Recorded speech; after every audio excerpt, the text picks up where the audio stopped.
ओम नमो भगवते वासुदेवाय। ओम नमो भगवते वासुदेवाय।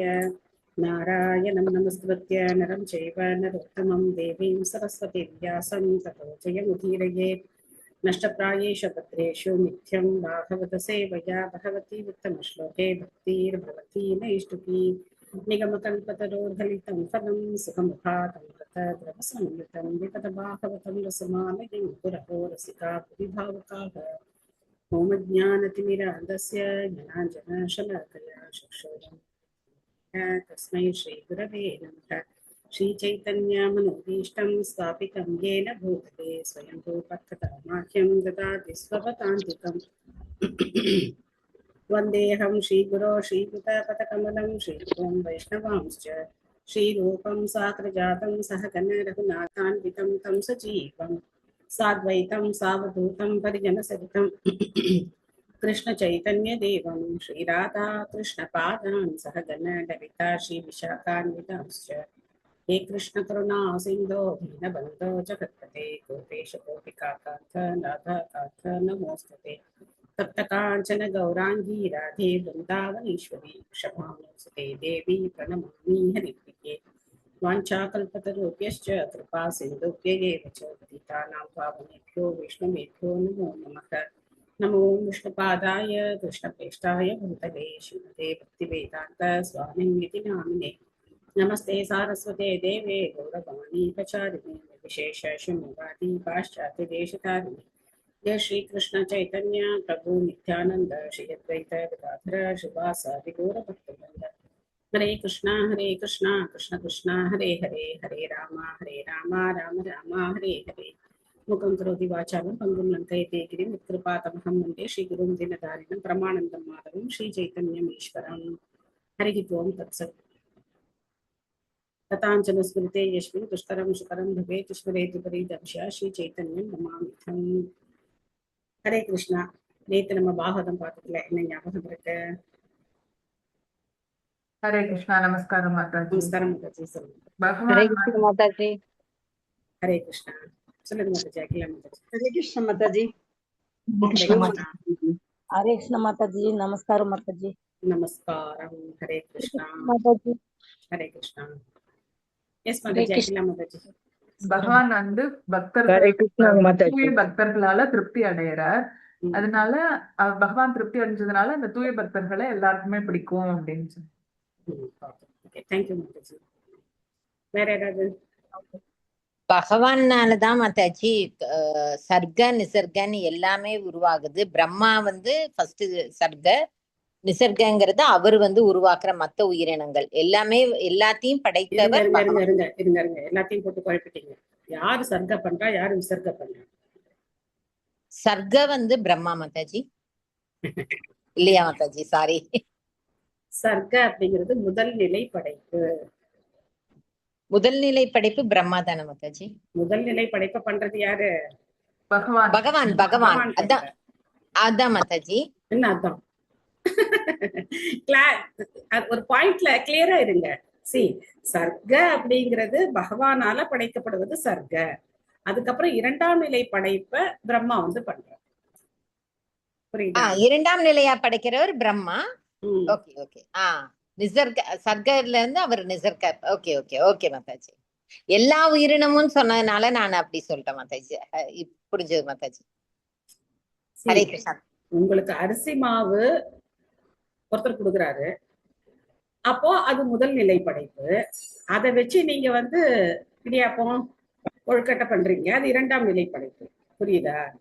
சோ அரிசி மாவு கொடுக்கறது யாரு? பகவான். அப்புறம் நீங்க அதை வச்சு விதவிதமா பலகாரம் பண்றீங்க அப்படின்னாக்க அது வந்து விசர்க்க. ரொம்ப சிம்பிள். முதல் நிலை படைப்பு எல்லா 16 மூலக்கூறுகள், அப்புறம் அந்த 24 இதை கொடுக்கறது யாரு? பகவான் தான் கொடுக்குறாரு. அதை இணைக்கிறதும் பகவான் தான். காலசக்தியோட சேர்ந்து பகவான் தான் என்ன செய்யறாரு? அத தேவர்கள் எல்லாம் பிரார்த்தனை பண்ணதையும் பார்த்தோம். இதெல்லாம் எப்படி நாங்க அசம்பிள் பண்றதுன்னு தெரியாம இருக்கோம் அப்படின்னு தேவர்கள் எல்லாம் பிரார்த்தனை பண்றாங்க. பகவான் அதுக்குள்ள போனதுக்கு அப்புறம் தான் அதை வந்து இணைக்க முடிஞ்சது. சோ அதனால முதல் நிலை படைப்ப பகவான் பண்றார். அதுக்கப்புறம் அந்த மூலக்கூறுகளை வச்சு இரண்டாவது நிலை படைப்ப பிரம்மா பண்ற. Okay okay. முதல் நிலை படைப்பு சர்க்க, இரண்டாம் நிலை படைப்பு விசர்க்க. Okay okay Mataji. Thank you Mataji. Srimad Bhagavatam 3வது ஸ்கந்தம் 15வது அத்தியாயம் கடவுளின் பரலோக வர்ணனைகள். வைகுண்ட லோகத்தை பத்தின வர்ணனைகளை நம்ம இந்த அத்தியாயத்துல பார்க்க போறோம். ஸோ நேற்று வரைக்கும் என்ன பார்த்தோம் அப்படின்னாக்க, திதி வந்து தன்னுடைய குழந்தைகளால பக்தர்களுக்கு எல்லாருக்கும் கஷ்டம் வரும் அப்படின்னு சொல்லிட்டு 100 வருஷம் அந்த கர்ப்பத்தை வயிற்றுல தாங்கி இருந்தாங்க. அதனால பிரபஞ்சம் முழுக்க இருட்டாயிடுச்சு. தேவர்கள் பிரம்மா கிட்ட போய் பிரார்த்தனை பண்ணிட்டு இருக்கிறத தான் நம்ம வந்து பார்த்தோம். எதனால இந்த இருள், எங்களால எந்த காரியத்தையும் செய்ய முடியல அப்படின்னு பிரார்த்தனை பண்ணுவாங்க. ஸோ அதுக்கு பிரம்மா என்ன பதில் சொல்ல போறார் அப்படிங்கறதெல்லாம் நம்ம பார்த்துட்டு இருக்கோம்.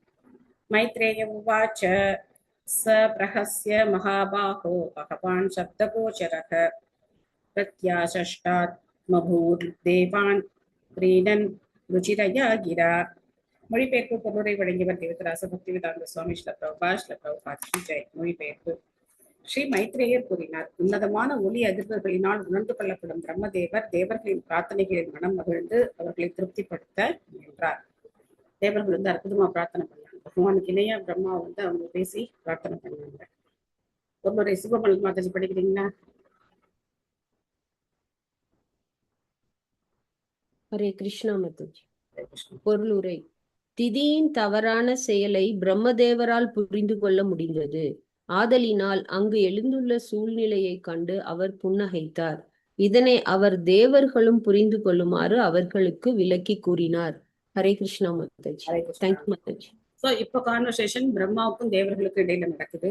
அதனால பிரம்மோவாச்ச மனசாமே சுதாயுஷ்மத் பூர்வஜாக சனகாதயக சேருர்விகாய சாலோகால் லோகேஷு விகதஸ்பிருகாக. பிரம்மதேவர் கூறினார், சனகர், சனாதனர், சனந்தர், சனத்குமாரர் என்னும் 4வரும் எனது மனதிலிருந்து பிறந்தவர்கள். உங்கள் அனைவருக்கும் அந்நால்வரும் மூத்தோர்கள் ஆவர். சில நேரங்களில் அவர்கள் பௌதிக மற்றும் ஆன்மீக வானங்களில் எந்தவித குறிப்பிட்ட விருப்பமும் இன்றி பயணம் செய்வர். சோ என்னுடைய மைந்தர்கள் முதல்ல இவங்க 4 பேர் தானே வந்தாங்க, ஞாபகம் இருக்கா? சனகர், சனந்தர், சனாதனர், சனத்குமாரர், இவங்கதான் முதல்ல வந்தாங்க. பிரம்மா இவங்களை தான் முதல்ல படைச்சார். இவங்களுக்கு பிரம்மா என்ன கட்டளை கொடுத்தார்? சந்ததிகளை பெருக்கணும்னு சொன்னாங்க மாதாஜி. ஆனா அவங்க வந்து ஆன்மீகம் தான் பகவானை குறிச்சு தியானம் பண்ண போயிட்டாங்க மாதாஜி. Very good. சோ அதை ஞாபகம் வச்சுக்கணும். அதுக்கு இப்ப இருக்கிறதுக்கு ஒன்றும் தொடர்பு கிடையாது. இருந்தாலும் அவங்க வந்து அந்த மாதிரி சஞ்சாரம் பண்ணிக்கிட்டே இருக்காங்க அப்படின்னு இங்க சொல்லப்படுது. ஹேமா மாலினி மாதாஜி இருக்கீங்களா? எஸ், படிங்க மாதாஜி.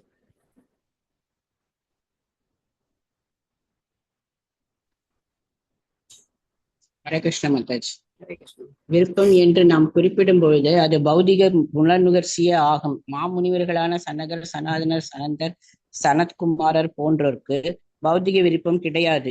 ஆயினும் சில நேரங்களில் அவர்கள் பக்தி தொண்டை பற்றி உபதேசிப்பதற்காக தங்கள் விருப்பம் போல் இப்பிரபஞ்சம் முழுவதும் பயணம் செய்வர். ஹரே கிருஷ்ணா. ஹரே கிருஷ்ணா. சோ இவங்க 4 பேரும் என்ன பண்ணிட்டு இருக்காங்க? அப்படி விண்வெளி பயணம், விண்வெளி வீரர்கள் மாதிரி இவங்க வந்து பயணம் பண்ணிட்டே இருக்காங்க. பட் இவங்களுக்கு அந்த ஏரோப்ளேன் அதெல்லாம் தேவைப்படுது. ஏகதா பகவதோ வைகுண்டஸ்யாமலாத்மனஹ யயுர் வைகுண்ட நிலையம் சர்வலோக நமஸ்கிருதம். ஏகதா, உன்னுடைய ஒரு காலத்துல, ஒரு சமயத்துல நம்ம ஏதாவது ஒரு கதை சொல்லும் போது எப்படி ஆரம்பிக்கிறோம்? அதே மாதிரி நீ சொல்ற. ஏகதா, ஒரு சமயத்துல என்னாச்சு? இவ்வாறு எல்லா பிரபஞ்சங்களுக்கும் பயணம் செய்து முடித்த பின்னர் அவர்கள் அனைத்து விதமான மாசுக்களில் இருந்து விடுதலை பெற்றதினால் ஆன்மீக வானத்திற்குள்ளும் நுழைந்தனர்.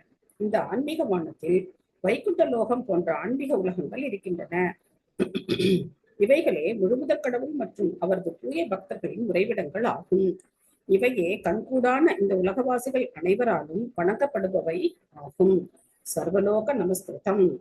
யயுர் வைகுண்ட நிலையம் சர்வலோக நமஸ்கிருதம். எல்லாராலையும் வணங்கப்படுகின்ற அந்த ஆன்மீக லோகங்களுக்கு அவங்க வந்து உள்ள போறாங்க, அந்த இடத்துக்கு போறாங்க. இப்படி ஒரு பிரபஞ்சத்தினுடைய பல பகுதிகளை சுத்திட்டு அவங்க தூய்மை அடைஞ்சு அங்க போறாங்க அப்படின்னு சொல்லப்பட்டு. கார்த்திகா மாதாஜி படிக்கிறீங்களா? எஸ் மாதாஜி. ஹரே கிருஷ்ண மாதாஜி. ஹரே கிருஷ்ணா. ஸ்ரீல பிரபுபாதருக்கு ஜெய். இந்த உலகம் முழுவதும் துக்கமும் கவலையுமே நிரம்பி இருக்கும். மேலுலகிலிருந்து தொடங்கி கீழே பாதாள லோகம் வரையிலும் வாழும் எந்த ஒரு ஜீவனும் துக்கமும் கவலையும் நிரம்பியதாகவே இருக்கும். ஏனெனில் நடப்பு உலகங்களில் ஒருவன் நித்தியமாக வாழ முடியாது. ஆயினும் உயிர்கள் அனைத்தும் நித்தியமானவையே. அவர்கள் ஒரு நித்திய இல்லம், ஒரு நித்திய குடியிருப்பினை விரும்புகின்றனர். ஆயினும் பௌதிக உலகின் தற்காலிக வசிப்பிடத்தினை ஏற்றுக்கொண்டிருப்பதினால் அவர்கள் இயற்கையில் கவலை நிரம்பியவர்களாகவே இருக்கின்றனர். ஆன்மீக வானிலுள்ள உலகங்கள் வைகுண்ட லோகம் என்று அழைக்கப்படுகின்றன. ஏனெனில் வாழ்பவர்கள் அனைவரும் கவலையிலிருந்து விடுதலை பெற்றவர்கள் ஆவர். அவர்களுக்கு ஜனனம், மரணம், மூப்பு, பிணி போன்ற எதுவும் கிடையாது. ஆகையினால் அவர்களுக்கு கவலையும் கிடையாது.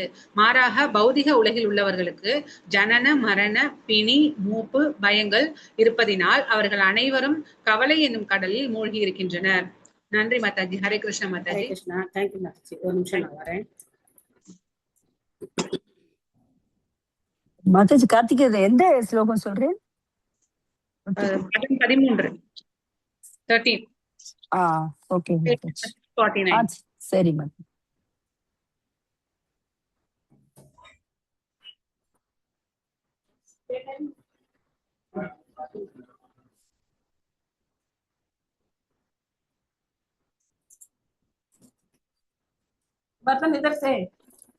இது என்ன கடவுளின் பரலோக பயணம் வந்ததானே மாதாஜி? ஆமா மாதாஜி. மாதாஜி அத்தியாயம் 15. 650 பக்கம் வருது மாதாஜி. Okay okay Mataji. 649. சரி மாதாஜி. தேங்க்யூ மாதாஜி. ஹரே கிருஷ்ணா. ஸோ எல்லாருக்குமே வந்து நிரந்தரமான இடம் அப்படிங்கிறதுல எல்லாருக்குமே விருப்பம் இருக்கு. யாராவது அதை விரும்பாதவங்க இருக்க முடியுமா? அதுவும் முக்கியமா வாடகை வீட்டுல இருக்கக்கூடியவங்க அவங்களுடைய கனவே என்னதான், எப்படியாவது நம்ம ஒரு சொந்த வீடு வாங்கணும் அப்படிங்கிறது தான் எல்லாருடைய கனவாகவும் இருக்கு. ஏன் நம்ம இடம் மாற்றத்தை விரும்புறது கிடையாது.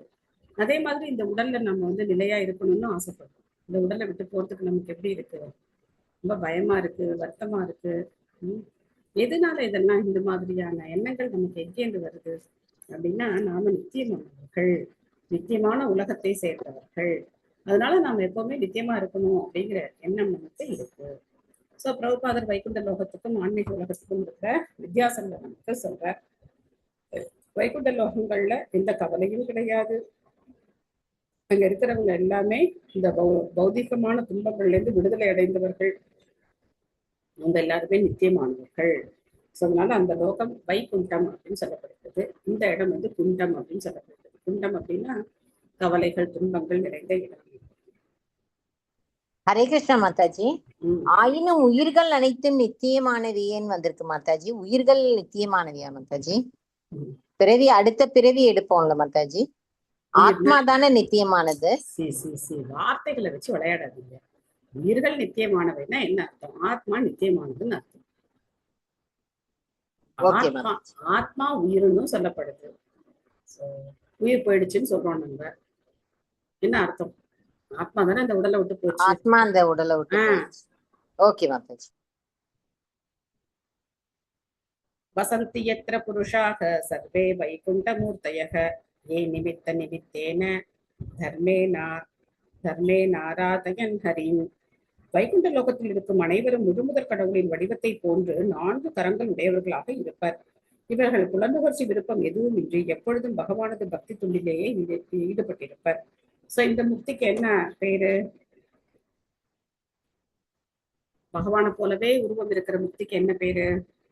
சாரூபிய முக்தி. பகவானுடைய லோகத்துல இருக்கிறவங்க எல்லாருக்குமே பகவானை போல 4 கரங்களோட, அவங்களும் அதே மாதிரி நீல நிற மேனி, அழகான வாடாத மலர் மாலைகள், சங்க சக்கர கதாபத்மம் தாங்கி, அதே அந்த கிரீட குண்டலங்கள்லாம் அணிஞ்சுக்கிட்டு பீதாம்பரம் உடுத்தி பகவானை போலவே இருப்பாங்க.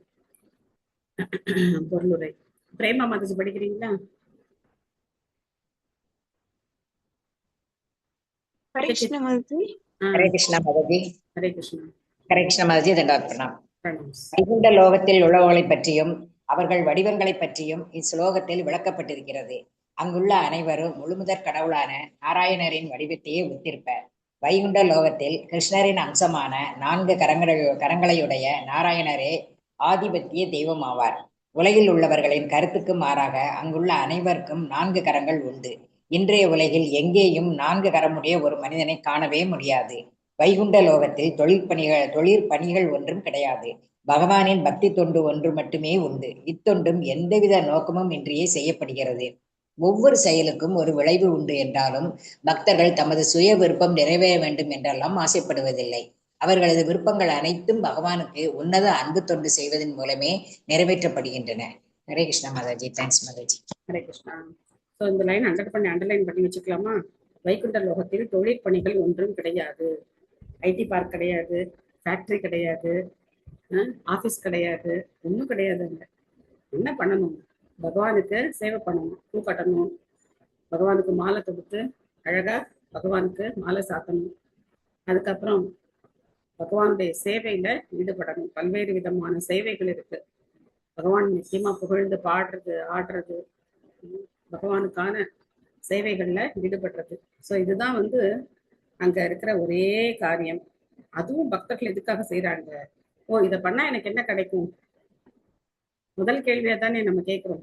சாண்டிக் பண்ண சொன்னா என்ன கேட்கிறோம்? சாண்டிக் பண்ணா என்ன கிடைக்கும்? இஸ்கானுக்கு போனா என்ன கிடைக்கும் அப்படின்னு கேட்கிறோம் இல்லையா? அந்த மாதிரி கேள்வி எல்லாம் இல்லாம பகவானுடைய திருப்திக்காக அவங்க செயல்படுறாங்க. எத்திர சாத்தியக புமானாஸ்தி பகவான் சப்தகோச்சரக சத்தம் சத்வம் விஷ்டப்ய விரஜம் ஸ்வானாம் நோ மிருடயன் ரிஷக. வைகுண்ட லோகத்தில் இருக்கும் முழுமுதற் கடவுளே ஆதி கடவுள் ஆவார். அவரை வேத இலக்கியங்களின் மூலமே அறிந்து கொள்ள முடியும். அவரிடம் ரஜோ மற்றும் தமோ குணத்திற்கு துளியளவு இடமும் கிடையாது. அவர் மாசு மறுவற்ற சத்துவகுணத்தினால் நிரப்பப்பட்டவர்.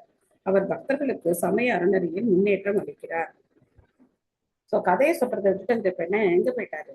இதனால இந்த இருட்டு அப்படின்னு தான் தேவர்கள் கேட்டாங்க. ஒரே வார்த்தையில சொல்லிட்டு சித்தி இந்த மாதிரி தவறான நேரத்துல கருவுற்றாங்க, அந்த கர்ப்பத்தினால இந்த மாதிரி ஆயிடுச்சு அப்படிங்கிறது ஒரே வார்த்தையில சொல்லிட்டு என்ன பண்ணிருக்கேன், போயிருக்கேன். ஆனா இவர் என்ன பண்றாரு, உடனே சனகசநாதர் அவங்க வைகுண்ட லோகத்துக்கு போனாங்க அப்படிங்கிற ஒரு சென்டென்ஸை வச்சுக்கிட்டு எங்க போயிட்டாரு? வைகுண்ட லோகத்தை வர்ணிக்க போயிட்டாரு. தான் பக்த லட்சணம். பக்தர்களுக்கு எப்போ சமயம் கிடைக்கும் அப்படின்னு பார்த்துட்டே இருக்காங்க. எப்போ பகவானை வர்ணிப்போம், எப்போ பகவானுடைய வைகுண்ட லோகங்களை பற்றின வர்ணனைகளை சொல்லுவோம் அப்படின்னு காத்துட்டு இருக்காங்க. ஸோ அதனால பிரம்மா பார்த்தீங்கன்னா அடுத்து முழுக்க முழுக்க வைகுண்ட லோகத்தை பற்றி தான் நம்ம கிட்ட இப்போ சொல்ல போறோம். அகிலா மாதாஜி படிக்கிறீங்களா? ஹரே கிருஷ்ணா மாதாஜி. பொருளுரை. ஸ்ரீல பிரபுபாதற்கு ஜெய். ஆன்மீக வானில் உள்ள முழுமுதற் கடவுளின் பரலோகத்தினை வேதங்களின் விளக்கங்களில் இருந்தல்லாது வேறு எந்த முறையினாலும் அறிந்து கொள்ள முடியாது. யாரும் அங்கு சென்று காண முடியாது. இந்த உலகில் கூட வெகு தொலைவில் உள்ள இடங்களை வாகனங்களில் சென்று பார்க்கும் வசதியற்றவர்கள் அவ்விடங்களை பற்றி ஆதாரபூர்வமான புத்தகங்களின் மூலமே அறிந்து கொள்ள முடியும். அதுபோல் ஆன்மீக வானில் உள்ள வைகுண்ட லோகங்கள் உலகத்திற்கும் வானிற்கும் மேலே இருக்கின்றன. விண்வெளியில் பயணம் செய்ய முயற்சித்துக் கொண்டிருக்கும் நவீன விஞ்ஞானிகள் மிக அருகில் உள்ள சந்திரனுக்கு போவதற்கே திணறுகின்றனர். இவ்வாறு இருக்க இப்பிரபஞ்சத்தின் பிற கிரகங்களை பற்றி என்ன சொல்ல இருக்கிறது? இவர்கள் பௌதிக வானை தாண்டி ஆன்மீக வானத்தினுள் நுழைந்து ஆன்மீக லோகமான வைகுண்ட லோகத்தை காண்பதெல்லாம் நடக்கக்கூடியதன்று. ஆகையினால் ஆன்மீக வானில் உள்ள கடவுளின் பரலோகத்தினை ஆதாரபூர்வமான வேதங்கள் மற்றும் புராணங்களின் மூலமே அறிந்து கொள்ள முடியும். நமது உலகில் சத்வ, ரஜோ, தமோ என்று 3 விதமான பௌதிக குணங்கள் இருக்கின்றன. ஆனால் ஆன்மீக உலகிலோ ரஜோ மற்றும் தமோ குணங்களின் சுவடையே காண முடியாது. அங்கே இருப்பதெல்லாம் ரஜோ தமோ குணங்களின் கரைபடியாத மாசற்ற சத்வகுணம் ஒன்றே ஆகும். பௌதிக உலகில் ஒருவன் முற்றிலும் சத்வகுணம் நிரம்பியவனாக இருந்தாலும் கூட சில நேரங்களில் அவன் ரஜோ தமோ குணங்களின் கரைகளினால் மாசுபட நேரிடுகிறது. ஆனால் ஆன்மீக வானில் வைகுண்ட லோகத்தில் சத்வகுணம் மட்டுமே தனது தூய்மையான வடிவில் வெளிப்படுகிறது. வைகுண்ட லோகத்தில் தான் பகவானும் அவரது பக்தர்களும் இருக்கின்றனர். அவர்கள் இருவரிடத்தும் இருப்பதும் அதே உன்னத குணமான சுத்த சத்வமே ஆகும். வைணவர்கள் மிகவும் நேசிப்பது வைகுண்ட லோகத்தையே. கடவுள் ராஜ்யத்தை நோக்கி பயணம் செய்யும் வைணவர்களுக்கு பகவானும் உதவி செய்கிறார். Hare Krishna. Thank you Mataji. Thank you Mataji. So Vaikunta லோகத்தை பத்தின செய்திகளை நாம சாஸ்திரங்கள்ல இருந்து மட்டும்தான் தெரிஞ்சுக்க முடியும். நான் நேர போய் பார்த்தாதான் நம்புவேன் அப்படின்னா நம்ம வந்து சொல்ல முடியாது. அப்ப பிரபுபாதர் சொல்றாரு, இந்த பூமியிலே இருக்கிற இடங்களே என்னால என்ன பண்ண முடியாது, எல்லா இடத்துக்கும் நேரா போக முடியாது. சோ கடலுக்குள்ள என்ன அனுப்பி ஆராய்ச்சி பண்றாங்க, கேமரா எல்லாம் அனுப்பி வச்சுதான் ஆராய்ச்சி பண்றாங்களே தவிர கடலுடைய அடி ஆழத்தை இன்ன வரைக்கும் அவங்களால போய் பார்க்க முடியாது, போகவே முடியாது. அப்படி போகணும்னு போறவங்க கூட என்ன ஆகுறாங்க, அந்த ப்ரெஷர்னால அந்த கப்பல் வெடிச்சு செதறி எல்லாரும் இறந்து போறாங்களே தவிர அந்த ஆழத்துக்கு அவங்களால போக முடியாது. அதே மாதிரி துருவ பகுதிகளுக்கெல்லாம் போக முடியாது. சோ இது மாதிரி இன்னும் வந்து இந்த பூமியிலேயே உங்களால போக முடியாத இடங்கள் எத்தனையோ இருக்கு. அதெல்லாம் நம்ம வந்து விஞ்ஞான முன்னேற்றம் அப்படிங்கிற பேர்ல மேல இருந்து நம்ம சேட்டலைட் மூலமா பார்க்கலாம். அப்படித்தான் பார்த்து நம்ம வந்து உறுதிப்படுத்திக்கிறோமே தவிர நாம நேர போய் பார்த்துதான் எல்லாத்தையும் நம்பணும் அப்படிங்கறதெல்லாம் கிடையாது. சோ வேத சாஸ்திரங்கள்லேருந்து நம்ம அதை நம்புறோம். சாஸ்திரங்கள்ல சொல்லப்பட்டிருக்கு, வைகுண்ட லோகத்துல பௌதிக உலகத்தினுடைய சத்துவரஜோ தமோ குணங்களுடைய கரை கொஞ்சம் கூட கிடையாது. அங்க இருக்கிற சத்துவகுணம் சுத்த சத்துவகுணம் அப்படின்னு சொல்லப்பட்டிருக்கு.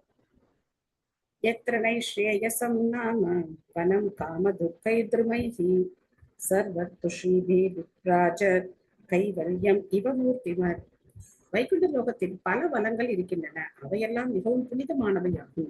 அவ்வனங்களில் இருக்கும் மரங்கள் எல்லாம் நமது விருப்பங்களை நிறைவேற்றும் கற்பக விருட்சங்கள் ஆகும். எல்லா பருவங்களிலும் அவை மலர்களும் கனிகளும் பூத்துக் குலுங்கும். இதன் காரணம் வைகுண்ட லோகத்தில் உள்ள அனைத்தும் தனி உருவம் உடையன என்பதோடு ஆன்மீகமானதும் கூட. ரொம்ப விசேஷமான ஒரு தன்மை வைகுண்ட லோகத்துல.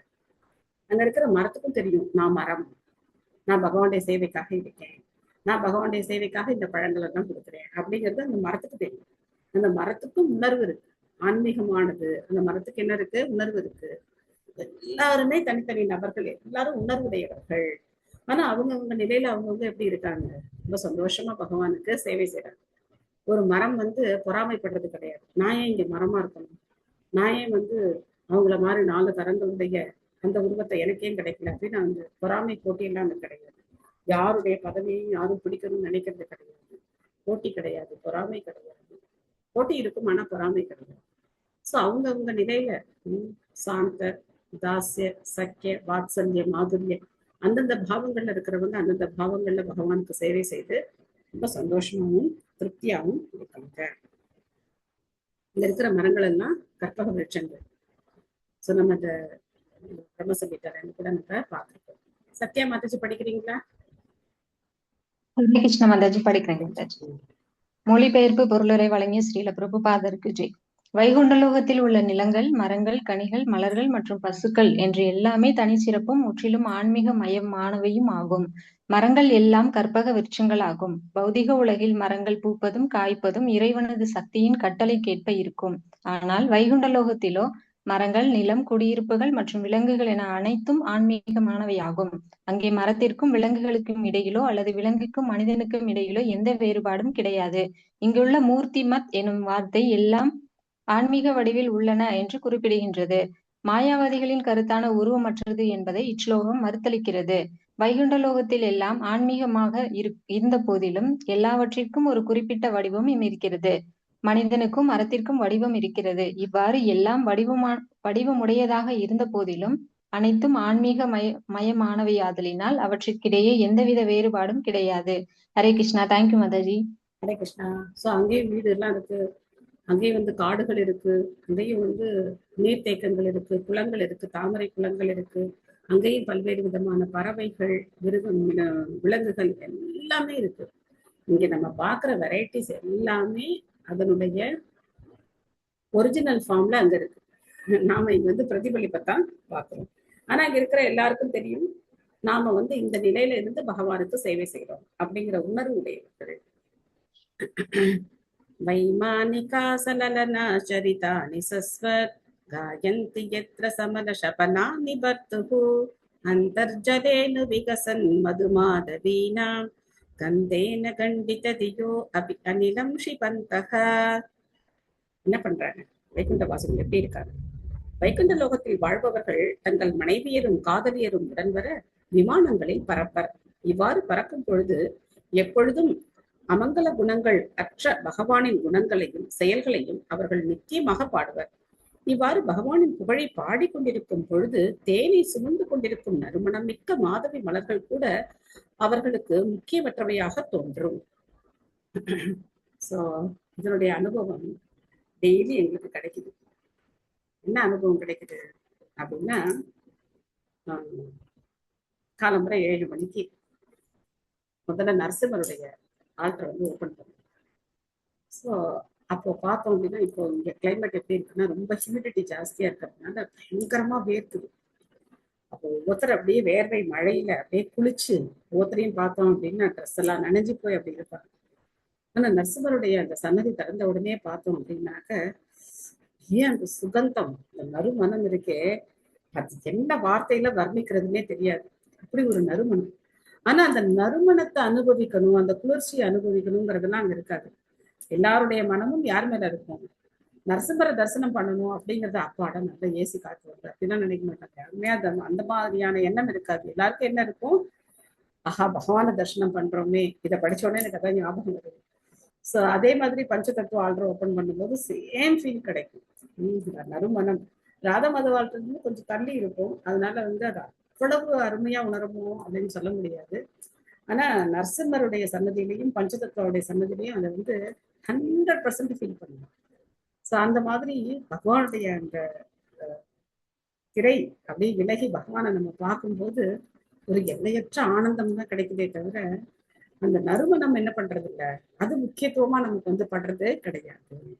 ஸோ இங்க வந்து அவங்க இப்படி விமானத்துல பறக்குறாங்க. அப்போ அங்க ஆண் பெண் எல்லாரும் இருக்காங்க. காதல் அப்படிங்கிறது இருக்கு. அது ஆனா தூய்மையான அன்பா இருக்கு, காமம் கிடையாது. இங்க இருக்கிற மாதிரி காமமா இணைந்து ஆண் பெண் அந்த மாதிரி இருக்கிறது கிடையாது. அங்க இருக்கிறது தூய்மையான அன்பு அப்படின்னு சொல்லப்படுகிறது. சோ அப்படி அவங்க என்ன பண்றாங்க, அவ்வளோ அழகா இருக்காங்க ஒவ்வொருத்தரும் வைகுண்ட லோகத்துல. அப்ப அவங்களுடைய துணைவியர்களோட அவங்க வந்து அது விமானத்துல பறக்குறாங்க. வைமானிகா அப்படின்னா விமானங்கள்ல பறக்குறாங்க. சோ அப்படி பறக்கும்போது அவங்க வந்து பகவானுடைய குணநலன்களை பாடிக்கிட்டே இருக்காங்க. அந்த நேரத்துல இந்த மாதவி மலர்கள்ல இருந்து வரக்கூடிய நறுமணம் அது கூட அவங்களுக்கு வந்து என்ன பண்ணல, ஒரு முக்கியமான ஒரு விஷயமா தெரியல. ஆனா அவங்க பகவத் பக்தியில அப்படி மூழ்கி இருக்காங்க அப்படின்னு சொல்லி பார்ப்போம். சித்ரா மாதாஜி படிக்கிறீங்களா? ஹரே கிருஷ்ண மாதாஜி. படிக்கிற மாதாஜி. பொருளுரை தந்த ஸ்ரீல பிரபுபாதருக்கு ஜெய். இஸ்லோகத்திலிருந்து வைகுண்ட லோகம் முழுவதும் வளம் நிரம்பியதாக இருக்கும் என்று தெரிகிறது. அங்கும் விமானங்கள் உண்டு. அவற்றில் உலகவாசிகள் தங்கள் காதலியருடன் ஆன்மீக வானில் பறந்து செல்வர். மலர்கள் எழில் குலுங்கும் மலர்களின் நறுமணத்தை தென்றல் காற்று சுமந்து வரும். இத்தென்றல் சுகமாக இருப்பதோடு மலர்களில் உள்ள தேனையும் கூட அள்ளி வரும். வைகுண்ட லோகத்தைச் சேர்ந்தவர்கள் பகவானை புகழ்வதில் விருப்பமுடையவர்கள். ஆதலினால் அவர்கள் பகவானின் புகழை பாடிக்கொண்டிருக்கும் பொழுது வந்த இடையூறு செய்யும் இத்தென்றல் காற்றை விரும்புவதில்லை. அதாவது அவர்கள் தூய பக்தர்கள் என்று இதற்கு பொருளாகும். தங்கள் புலனுணர்ச்சியை காட்டிலும் பகவான் புகழ்ச்சியானது மிகவும் முக்கியமானது என்று அவர்கள் கருதுகின்றனர். வைகுண்ட லோகத்தில் புலனுகர்ச்சி என்ற கேள்விக்கே இடமில்லை. மலர்ந்த பூக்களின் நறுமணத்தை சுவாசிப்பது நிச்சயம் மிகவும் சுகமாக இருக்கும். ஆனால் அதுவும் கூட புலனுகர்ச்சி தான். வைகுண்ட லோகத்தில் வாழ்பவர்கள் முதலிடம் கொடுப்பது பகவானின் தொண்டுதான். தங்கள் சொந்த புலனுகர்ச்சிகளுக்கு அல்ல. உன்னதமான அன்புடன் பகவானுக்கு செய்யும் தொண்டு உன்னத ஆனந்தத்தினை அளிக்கிறது. அதனோடு ஒப்பிடும் பொழுது புலன் நுகர்ச்சியானது முக்கியமற்று போகிறது. ஹரே கிருஷ்ண மாதாஜி. நமஸ்காரம் மாதாஜி. நமஸ்காரம். சோ இந்த ஸ்லோகத்துல இருந்து நம்ம என்ன தெரிஞ்சுக்கிறோம்? பிரபுபாதை பொருள்ல இருந்து என்ன தெரிஞ்சுக்கிறோம்? ஒரு மலருடைய நறுமணத்தை நுகரணும் அப்படிங்கிறதே புலன் நுகர்ச்சி அப்படின்னா நாமெல்லாம் எந்த லெவல்ல இருக்கோம் அப்படின்னு பாத்துக்கணும் இல்லையா? அந்த புலன் நுகர்ச்சி கூட இல்லாம பகவானுடைய சேவையில ஈடுபட்டிருக்காங்க அப்படின்னா நம்ம வாழ்க்கை அப்படிங்கிறது புலன் நுகர்ச்சிக்காகவே நம்ம வந்து வாழ்ந்துட்டு இருக்கோம் இல்லையா? பகவானுடைய திருப்தி அப்படிங்கிறதுலாம் நமக்கு வரணும். பாராபதான்ய பிரதசாசர சாரசசக்ரவாக தாத்யூகஹம்சசு பிரதித்ரி பர்ஹினாம் யக கோலாஹலோ விரமதே சிரமாத்ரமுச்சைர் ரிங்காதிபே ஹரிகதாம் இவகாயமானே. ஸோ இந்த டியூன்லாம் எங்கள் டீச்சர் பாடுற டியூன். அவருக்கு ஸ்லோகம் பாடுறதுனா அவருக்கு ரொம்ப பிடிக்கும். அதனால எங்கள் பக்தி வைபவ் டீச்சர் வந்து இந்த ஸ்லோகங்கள் எல்லாம் உண்மையா பாடுவார்.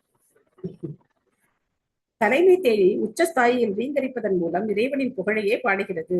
அப்போது புறா, குயில், நாரை, சக்கரவாகம், அன்னம், கிளி, கௌதாரி, மயில் போன்றவை எழுப்பும் ஓசையில் ஒரு இடைக்கால அமைதி ஏற்படுகிறது. இவ்வுன்னத பறவைகள் தங்கள் சொந்த பாடலையும் நிறுத்திவிட்டு பகவானின் புகழை கேட்பதில் ஆவல் கொள்கின்றன. சோ இப்ப யாரு பகவானுடைய புகழ பாடிட்டு இருக்காங்க? பறவைகள். தேனி. தேனி என்ன பண்ணுது? பகவானுடைய புகழ பாடுது. அதனுடைய ரீங்காரம் அது அது அவ்வளவு இனிமையா இருக்குமா என்ன? அந்த ரீங்காரம் கிடையாது. ஆனா மத்த இந்த குயில் இந்த மாதிரி பறவைகளுடைய இதெல்லாம் எப்படி இருக்கும்? ரொம்ப இனிமையா இருக்கும்.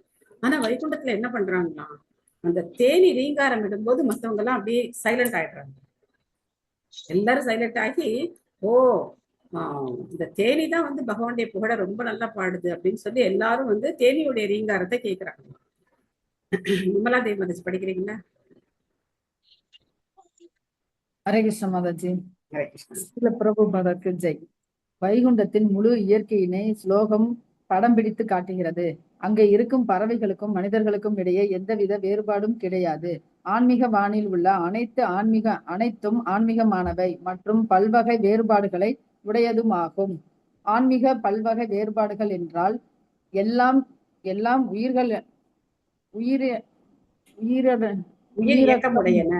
இயக்கமுடையன என்று பொருளாகும்.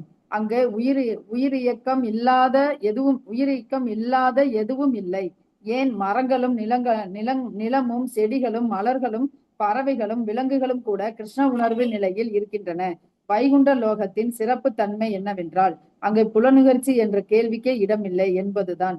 உலகில் ஒரு கழுதை கூட தான் கத்துவதினால் வரும் ஒளியில் மகிழ்ச்சி அடைகிறது. ஆனால் வைகுண்ட லோகத்திலோ மயில், சக்கர வாகனம், குயில் போன்ற பறவைகள் எல்லாம் தும்பிகள் பாடும் பகவானின் புகழை கேட்பதற்கு முதலிடம் தருகின்றன.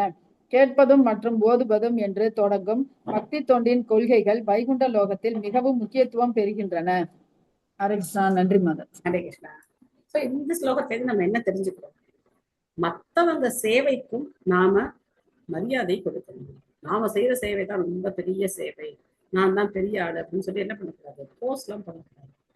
சோ மத்தவங்களுடைய பக்தி தொண்டையும் நாம வந்து மதிக்க நமக்கு தெரிஞ்சிருக்கணும். மத்தவங்க எப்படி பகவானுக்கு பக்தி செய்யறாங்க, அந்த நிலையிலேருந்து அவங்க எப்படி செய்யறாங்க அப்படிங்கிறத மதிக்க நமக்கு தெரிஞ்சிருக்கணும். அப்பதான் வைகுண்ட லோகத்தினுடைய சூழ்நிலை உருவாகும். இல்லை அப்படின்னா சமைக்கிறவங்க நினைச்சுப்பாங்க, நான் மட்டும் சமைக்கலைன்னாக்க இவங்கெல்லாம் எப்படி பிரசாதம் சாப்பிடுவாங்களா, டெய்லி நான் தான் அருமையா சமைக்கிறேன். அப்ப கீர்த்தன் பண்றவங்க, நான் தான் இவ்வளவு அருமையா கீர்த்தன் பண்றேன். இல்லைன்னா எப்படி இவங்க எல்லாம் ஹரே கிருஷ்ண மந்திரம் இவ்வளவு டியூன்லாம் எப்படி கத்துப்பாங்க? ஏன்னா எங்கிட்ட தான் கத்துக்கிறாங்க. சோ இந்த மாதிரி ஒவ்வொருத்தரும் நினைச்சாங்க அப்படின்னாக்க அது வைகுண்டமா இருக்காது, அது குண்டமா மாறிடும். ஏன்? எல்லாருக்கும் என்ன இருக்கு? தன்னுடைய புகழ், தன்னுடைய பெயர், தான் அப்படிங்கிற அந்த எண்ணம் இருக்கு. ஆனா இந்த ஸ்லோகங்கள்ல இருந்து நம்ம என்ன தெரிஞ்சுக்கிறோம்? அங்க இருக்கிற பறவைகள் கூட அந்த தேனீக்களுடைய அந்த ரீங்காரத்துக்கு தேனீக்கள் தான் ரொம்ப இனிமையா பகவானுடைய புகழ பாடுது அப்படின்னு சொல்லி மற்றவங்க எல்லாம் ஒதுங்கி என்ன பண்றாங்க, வாய மூடிடுறாங்க. தேனீக்கள் பாடுறத எல்லாரும் கேட்கிறாங்க. அடுத்த ஒரு அற்புதமான ஒரு ஸ்லோகம். மந்தார குந்த குரபோத்பல சம்பகர்ணாம் புன்னாகநாக பகுலாம்புஜ பாரிஜாதஹ கந்தே சிதே துளசிகா பரணேன தஸ்யா யஸ்மின் ஸ்தபஹ சுபனசோ பகுமானயந்தி. ஜெய் சங்கர்ஷன் கோரா பிரபுக்கு ஜெய். ஸோ அவர் தான் எனக்கு இந்த டியூன் எல்லாம் எங்க கிளாஸ்ல அவர் பாடும்போது கேட்டு எனக்கு ரொம்ப ஆசையா இருக்கும், அந்த மாதிரி டியூன்ல நம்மளும் ஸ்லோகம் படிக்கணும் அப்படின்னு சொல்லி. மேலும் மந்தாரம், குந்தகம், குரபகம், உட்பலம், சம்பகம், அர்ணம், புன்னாகம், நாககேசரம், பகுலம், மல்லிகை மற்றும் பாரிஜாதம் போன்ற நறுமண மலர்கள் பல இருந்த போதிலும் அவை துளசி செடியும் செய்யும் தவத்திலேயே கவனமுடையமாக இருந்தன. துளசிக்கே பகவான் முதலிடம் தருகிறார். துளசி இலைகளையே அவர் மாலையாக அணிந்திருக்கிறார். சோ துளசிகா பரணேன தஸ்யா. சோ இந்த மலர்கள் எல்லாம் பல நறுமணம் உடையது, ரொம்ப கலர்ஃபுல்லா இருக்கக்கூடிய மலர்கள். ஒரு மாலை அப்படின்னாலே நம்ம பார்த்தோம் அப்படின்னா ஒரே கலர்ல நம்ம வந்து பண்ண மாட்டோம் இல்லையா? பல கலர்ஃபுல்லான மாலைகள் பண்ணி பகவானுக்கு அர்ப்பணம் பண்ணும். ஆனா துளசி மலர்களோ வந்து பெரிய நறுமணமும் கிடையாது, பெரிய ரொம்ப அது கண்ணை கவரக்கூடிய வண்ணமும் அதுக்கு கிடையாது. ஆனா பகவான் என்ன பண்றாரு, இந்த துளசிக்கு அவ்வளவு முக்கியத்துவம் கொடுக்குறாரு. அதனால மற்ற மலர்கள் எல்லாம் பொறாமை இல்லாம என்ன செய்யறாங்க, நாம தான் இவ்வளவு அழகா இருக்கும். இங்க இருக்கிற மலர்கள் எல்லாம் வர்ணிக்கவே முடியாத அளவுக்கு அழகுடையது. சோ இங்க நமக்கு மாயப்பூர்ல கிடைக்கிற மலர்களே வந்து பார்த்தோம் அப்படின்னா ஒவ்வொரு மலரும் ஒவ்வொரு விதமான அழகு, ஒவ்வொரு விதமான நறுமணம். ஒரு நிமிஷம் இருங்க, நான் உங்களுக்கு ஒரு பூவை காட்டுறேன்.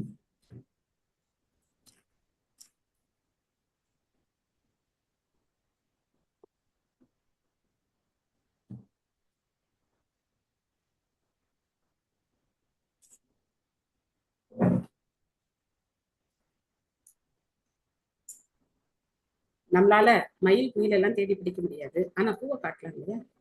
சோ இந்த மலர் பாத்தீங்க அப்படின்னாக்க கந்தராஜ் அப்படின்னு பேரு. கந்தராஜ், கந்த அப்படின்னா நறுமணம், கந்தராஜ் அப்படின்னா இந்த நறுமணங்களுடைய அரசன்னு பேரு இந்த பூ. இந்த கந்தராஜ் வந்து காலம்பரம் மலரும் போதே பாத்தீங்கன்னா நம்ம அப்படி டோர் கொஞ்சம் ஓபன் பண்ணா போதும், அந்த வாசனை வரும். இவ்வளோ வாசனையா இருக்கும் இந்த கந்தராஜ். ஸோ இந்த கந்தராஜ் அந்த சீசன் அப்போ பார்த்தோம்னா மாயாப்பூர் ஃபுல்லா அதனுடைய நறுமணம் இருக்கும், இந்த கந்தராஜுடைய நறுமணம். இந்த மாதிரி பல பல நறுமணமுடைய மலர்கள் வந்து இங்கே கிடைக்குது. அது மாதிரி ஒரு பூ அப்படியே அது சிகப்பு பிளஸ் வெள்ளை கொஞ்சம் பிங்கிஷா ரொம்ப அழகா இருக்கும். அந்த பூ பார்க்கறதுக்கு ரொம்ப அழகா இருக்கும், அதோடைய நறுமணமும் ரொம்ப நல்லா இருக்கும். இந்த மாதிரி பலவிதமான நறுமணமான மலர்களை நாம இந்த உலகத்திலே பாக்குறப்போ வைகுண்டத்துல எப்படி இருக்கும். ஆனா எல்லா மலர்களும் என்ன பண்றாங்க, துளசிக்கு முக்கியத்துவம் கொடுத்து, துளசி வந்தாங்க அப்படின்னு சொன்னா எல்லாரும் வந்து துளசியை வழிபட்டு, ஓ நீங்க தான் பகவானுக்கு ரொம்ப பிரியமானவங்க அப்படின்னு சொல்லி அந்த முக்கியத்துவத்தை துளசிக்கு கொடுக்குறாங்க. சோ இதெல்லாம் பக்தி வாழ்க்கையில இந்த ஸ்லோகங்கள்ல இருந்து நாம தெரிஞ்சுக்க வேண்டிய விஷயங்கள். ஒவ்வொரு ஆத்மாவுக்கும் பகவானுக்கும் உறவு இருக்கு. அந்த உறவு என்னன்னு நமக்கு தெரியாது, சோ அவங்களுக்கும் தெரியாது. ஆனா ஏதோ ஒரு விதத்துல சேவை செய்யணும்.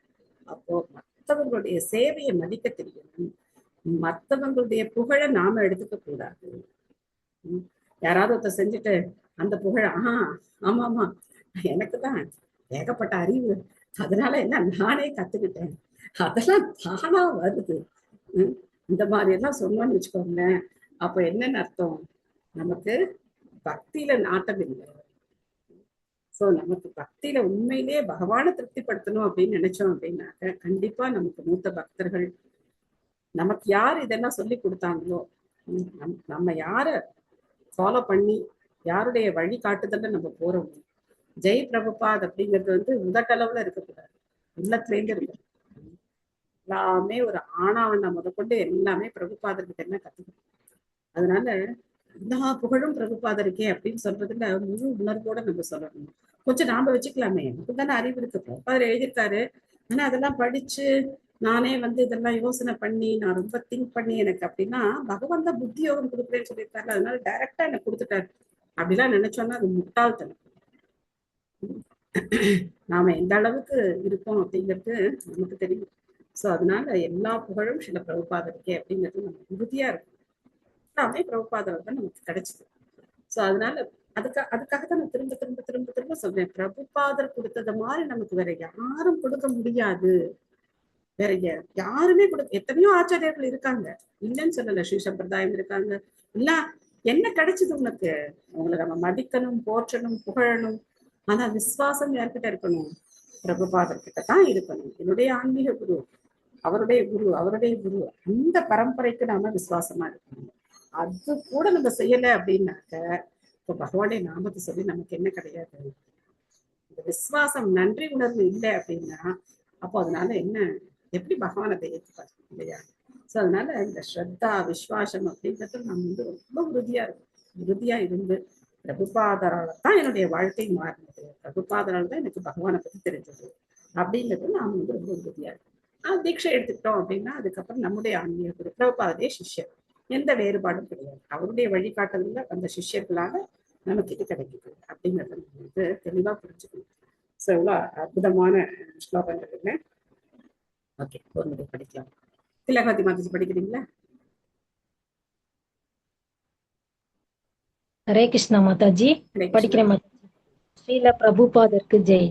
துளசி செடியின் முக்கியத்துவம் இங்கே மிக தெளிவாக குறிப்பிடப்பட்டிருக்கிறது. துளசி செடியும் அதன் இலைகளும் பக்தி தொண்டுக்கு மிகவும் முக்கியமானவையாகும்.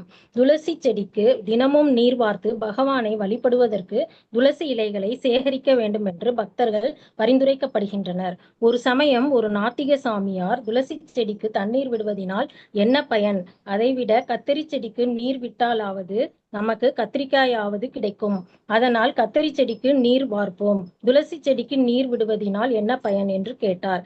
பக்தி தொண்டுக்கு சிறிதும் அறிமுகம் இல்லாத இம்மூட ஜந்துக்கள் சில நேரம் படித்துவிட்டு பொதுமக்களை பாழ்படுத்த நினைக்கின்றனர். ஆன்மீக உலகை பொறுத்த மட்டில் மிகவும் முக்கியமானது என்னவென்றால் அங்கே பக்தர்களுக்கிடையே காழ்ப்புணர்ச்சி என்பதே கிடையாது. இது உண்மை என்று மலர்களும் கூட நிரூபிக்கின்றன. அவையெல்லாம் துளசியின் சிறப்பிலேயே கவனமுடையவனாக இருக்கின்றன. குமாரர்கள் நுழைந்த வைகுண்ட லோகத்தில் மலர்களும் பறவைகளும் கூட பகவானின் பக்தி தொண்டிலேயே கவனமுடையவனாக இருக்கின்றன. ஹரே கிருஷ்ணா. தேங்க்யூ மாதாஜி. தேங்க்யூ மாதாஜி. அது பொருளதை பாருங்க என்ன சொல்றாரு, இம்மூட ஜந்துக்கள்.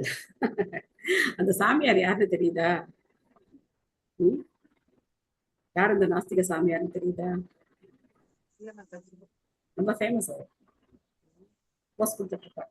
ரொம்ப ஃபேமஸான ஒரு சாமியார்.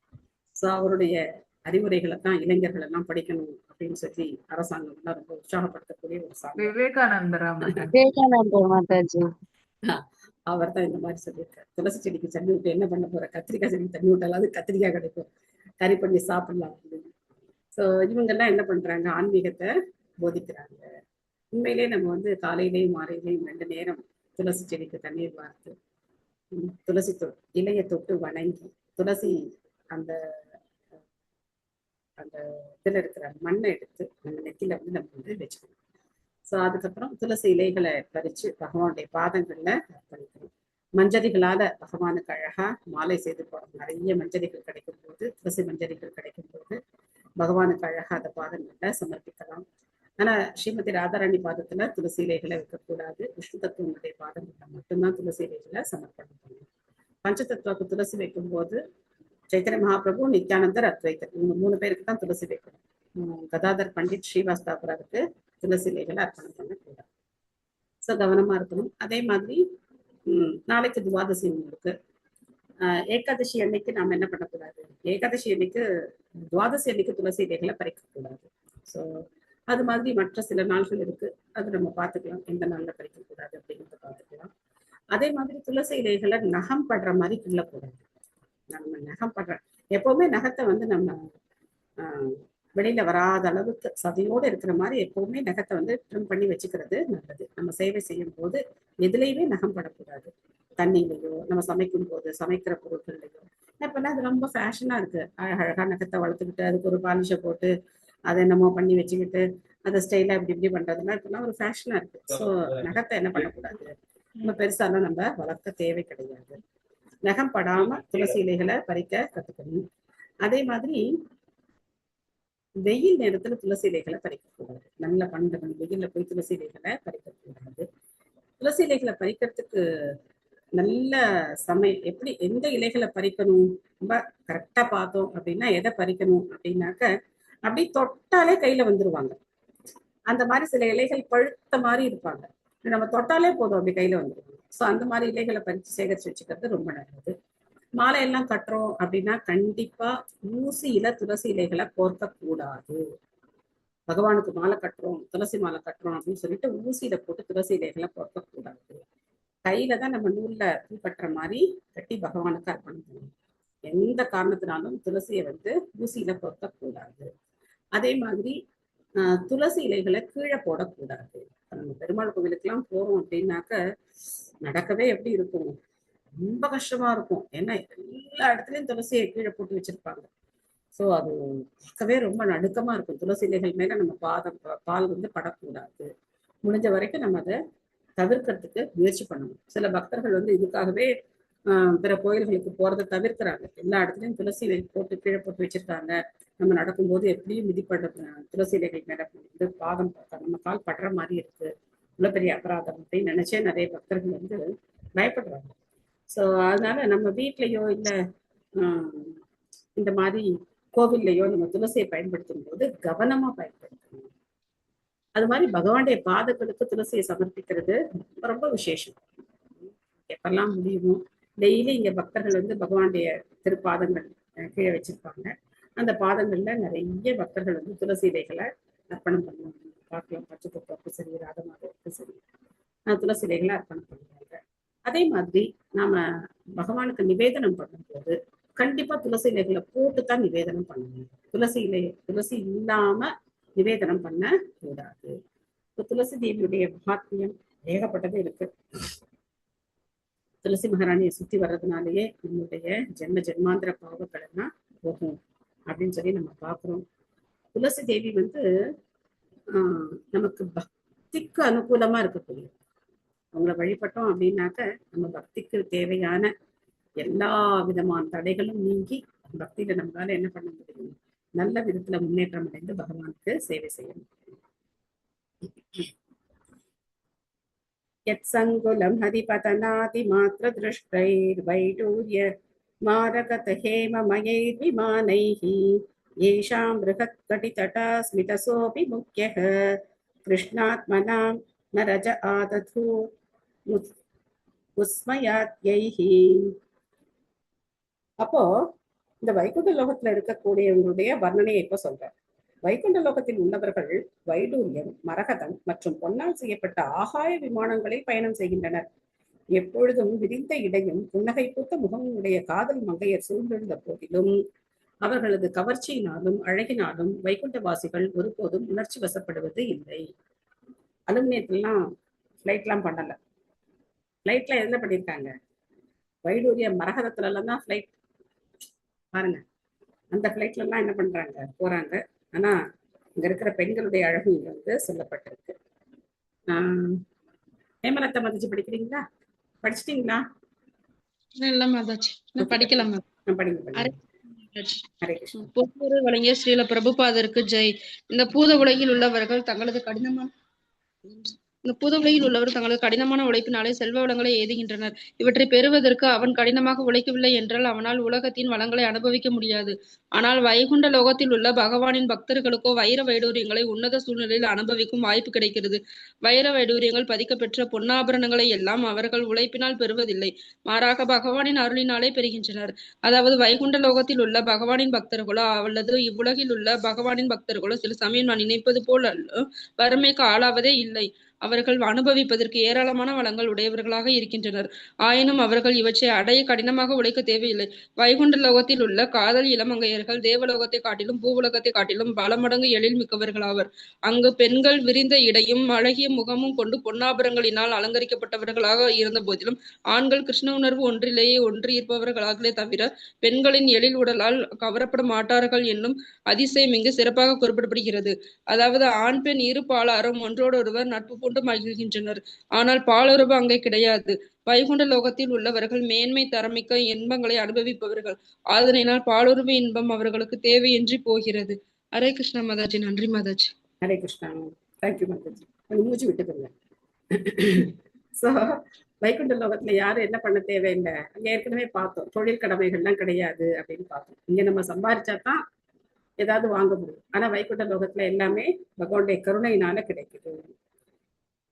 ஸ்ரீரூபிணி வனயதி சரணாரவிந்தம் விலாம்புஜேன ஹரி சத்மனி முக்ததோஷா சம்லக்ஷ்யதே ஸ்படிக குப்ய உபேத ஹேம்னி சம்மார்ஜதீவ யத் அனுகிரகேன அன்யயத்னஹ. வைகுண்ட லோகத்தில் உள்ள பெண்கள் அதிர்ஷ்ட தேவதையான லக்ஷ்மி தேவியை போல் எழில் மிக்கவர்கள் ஆவர். உன்னத அழகுடைய அம்மங்கையரின் கரங்கள் செந்தாமரை மலர்களுடன் விளையாடி கொண்டிருக்கும். அவர்களது பாதங்களிலோ சலங்கைகள் இனிய ஓசை எழுப்பிக் கொண்டே இருக்கும். இவர்கள் பொன்னால் அலங்கரிக்கப்பட்ட பளிங்கு கல் மதில்களை முழுமுதற் கடவுளின் கருணையை பெறுவதற்காக சில நேரங்களில் துடைத்து சுத்தம் செய்து கொண்டிருப்பதை காணலாம். சோ அங்க வந்து என்ன குப்பெல்லாம் போட்டு வச்சிருக்காங்களா என்ன, எவ்வளவு சுத்தமா இருக்கக்கூடிய இடம். ஆனாலும் அங்க என்ன பண்றாங்க, பகவானுடைய அந்த கவனத்தை எப்படியாவது நம்ம கவரணும் அப்படிங்கிறதுக்காக அந்த பளிங்கெல்லாம் அவங்க தொடச்சிக்கிட்டே இருக்காங்க. லக்ஷ்மி தேவியை ஒத்த அங்க இருக்கிற வைகுண்ட லோகத்துல இருக்கக்கூடிய மற்றவங்க எல்லாம் இந்த மாதிரியான சேவையில ஈடுபட்டிருக்காங்க. ரேவதி மாதாஜி படிக்கிறீங்களா? ஹரே கிருஷ்ணா மாதாஜி படிக்கிறோம். ஸ்ரீல பிரபுபாதாவுக்கு ஜெய். பிரம்ம சம்ஹிதையில் பரமபுருஷ பகவானான கோவிந்தனுக்கு அவரது உறைவிடத்தில் கோடிக்கணக்கான அதிர்ஷ்ட தேவதைகள் பணி செய்து கொண்டிருப்பர் என்று குறிப்பிடப்பட்டிருக்கிறது. லக்ஷ்மி சகஸ்ர சத சம்பிரம சேவியமானம். இவ்வாறு வைகுண்ட லோகத்தில் உள்ள லட்சக்கணக்கான கோடிக்கணக்கான அதிர்ஷ்ட தேவதைகள் எல்லாம் உண்மையில் முழுமுதற் கடவுளின் காதலியர் அல்லர். இவர்கள் அனைவரும் பகவானின் பக்தர்களது துணைவியர் ஆவர். இவர்களும் முழுமுதற் கடவுளின் பக்தி தொண்டிலேயே எப்பொழுதும் ஈடுபட்டிருக்கின்றனர். வைகுண்ட லோகத்தில் உள்ள இல்லங்கள் பரிசவேதி கற்களினால் ஆனவை என்று இங்கே குறிப்பிடப்பட்டிருக்கிறது. இதுபோல் பிரம்ம சம்ஹிதையிலையும் வைகுண்ட லோகத்தின் தரை பளிங்கு கல்லினால் ஆனது என்று குறிப்பிடப்பட்டிருக்கிறது. அதனால் வைகுண்ட லோகத்தின் தரையினை துடைத்து சுத்தம் செய்ய வேண்டும் என்னும் அவசியம் இல்லை. ஏனென்றால் அவை எல்லாம் தூசு படியாதவையாகும். ஆனாலும் பகவானை திருப்திப்படுத்துவதற்காக அம்மங்கையர் எப்பொழுதும் பளிங்குக்கல் மதில்களை சுத்தம் செய்வதிலேயே ஈடுபட்டிருக்கின்றனர். ஏன்? பகவானின் கருணையினை இதன் மூலம் பெறலாம் என்னும் அவர்களது ஆர்வமே இதற்குரிய காரணமாகும். மேலும் இங்கே வைகுண்ட லோகத்தில் உள்ள அதிர்ஷ்ட தேவதைகள் குற்றமற்றவர்கள் என்று குறிப்பிடப்பட்டிருக்கிறது. பொதுவாக அதிர்ஷ்ட தேவதை நிலைத்து ஒரே இடத்தில் இருக்க மாட்டாள். அவளது பெயரே சஞ்சலா என்பதாகும். இதன் பொருள் நிலையில்லாதவள் என்பதாகும். அதனால்தான் செல்வந்தனான ஒருவன் வறிய ஏழையாவதை நாம் வாழ்க்கையில் பார்க்கிறோம். இதற்கு சிறந்த உதாரணம் ராவணன் ஆவான். ராவணன் லக்ஷ்மி தேவியான சீதா பிராட்டியை இலங்கைக்கு கடத்தி சென்றான். லக்ஷ்மி தேவியின் கருணையினால் அவன் மகிழ்ச்சி அடைவதற்கு பதிலாக அவனும் அவனது குலமும் அரசும் அழிந்தன. இவ்வாறு ராவணன் சிறையெடுத்து சென்ற லக்ஷ்மியே சஞ்சலா, அதாவது நிரந்தரமற்றவள் ஆவாள். ராவணனை போன்ற மனிதர்கள் நாராயணர் அவள் கணவர் இல்லாத லக்ஷ்மி தேவியை மட்டுமே விரும்புகின்றனர். இந்த லக்ஷ்மி தேவியினால் அவர்களும் நிலையில்லாதவர்கள் ஆகின்றனர். லோகாயத மனிதர்கள் லக்ஷ்மி தேவியிடம் குறை காண்கின்றனர். ஆனால் வைகுண்ட லோகத்தில் உள்ள லக்ஷ்மி தேவியோ பகவானின் பக்தி தொண்டில் நிலைத்து இருப்பவள் ஆவாள். அவளே அதிர்ஷ்ட தேவதையாக விளங்கிய போதிலும் பகவானின் கருணையின்றி அவளும் மகிழ்ச்சி அடைய முடியாது. அதிர்ஷ்ட தேவதையான லக்ஷ்மி தேவியை தான் மகிழ்ச்சியாய் இருப்பதற்கு பகவானின் கருணையினை நாடுகிறாள். இங்கு பௌதிக உலகத்திலோ பிரம்மா போன்ற உயர்ந்த உயிர்கள் கூட மகிழ்ச்சியாய் வாழ்வதற்கு லக்ஷ்மியின் கருணையினை நாடுகின்றனர். Hare Krishna. Thank you Mataji. Thank you Mataji. So எப்படி அங்க இருக்கிற ஆண்கள் பகவானை ஒத்த உருவத்தை உடையவங்களா இருக்காங்களோ, அதே மாதிரி பெண்கள் லக்ஷ்மி தேவியை ஒத்த உருவத்தை உடையவங்களா இருக்காங்க. லக்ஷ்மி தேவியுடைய கரங்கள்ல எப்பவும் செந்தாமரை மலர்கள் எப்பவுமே இருக்கும் இல்லையா? நம்ம தாயார் அவங்க பார்க்கும்போது கையில எப்பவுமே தாமரை முட்டு, தாமரை மலர்கள் அவங்க ஏந்தி இருப்பாங்க. ஸோ அந்த மாதிரி அங்க இருக்கிற மற்ற பெண்களும் இருக்காங்க. ஸோ அப்ப பிரபுபாதர் நீங்க சொல்றார், லக்ஷ்மி தேவியுடைய கருணைக்காக யார் நாராயணர் தேவையில்லை, லக்ஷ்மி மட்டும் போதும் அப்படின்னு யார் நினைக்கிறாங்களோ அவங்களுக்கு லக்ஷ்மி எப்படி இருக்காங்க? சஞ்சலாவா இருக்காங்க. அவங்ககிட்ட நினைச்சு இருக்க மாட்டாங்க. அதனால்தான் நம்ம லக்ஷ்மி நாராயணர், சீதாராமர், ராதா கிருஷ்ணர் அப்படின்னு சொல்லி லக்ஷ்மி தேவியோட யாரையும் சேர்த்து வணங்குறோம், பகவானையும் சேர்த்து வணங்குறோம். சோ அப்பத்தான் அது முழுமை அடையும். இல்லைன்னா ராவணனுடைய மனோபாவம் லக்ஷ்மி மட்டும் போதும், ராமர் வேண்டாம் அப்படின்னா ராமரை சரணடைஞ்சுதான் எப்படி இருந்திருக்கும் இல்லையா? ராவணனுக்கு அவனுடைய லங்காவே ஸ்வர்ண லங்கா, ஸ்வர்ணபுரி. சோ எல்லா இடத்துலயும் லக்ஷ்மி தேவி நீக்கமர இருந்தாங்க. ஆனா அவருடைய பேராசை பாருங்க, ராமர்கிட்டேந்து தாயாரை பிரிச்சு கொண்டு வரணும் அப்படின்னு நினைச்சு கடைசியில எல்லாத்தையுமே இழந்தான். சோ அந்த மாதிரி கிடையாது. லக்ஷ்மி தேவியே பகவானுடைய கருணையைத்தான் சார்ந்திருக்காங்க. அதனாலதான் அவங்க எப்பவுமே என்ன பண்ணிட்டு இருக்காங்க? பாத சேவையை பண்ணிட்டே இருக்காங்க. சோ பகவானுடைய கருணை கிடைக்காதா அப்படின்னு சொல்லி ஏங்கி அவங்க பாத சேவை பண்ணிட்டே இருக்காங்க. சோ பிரம்ம சமிதியினுடைய முதல் ஸ்லோகம் இல்லையா?